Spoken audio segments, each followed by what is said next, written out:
Welcome to a Foxy Tech Tips tutorial on deleting lenses from your carousel on Snapchat. If you find this tutorial helpful, please consider subscribing to my channel and liking the video.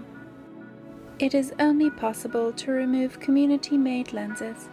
You can't do it with lenses that are made by Snapchat or brands.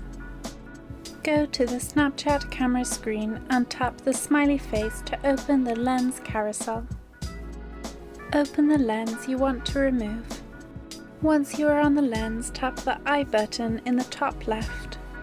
Select Remove Lens from the pop-up.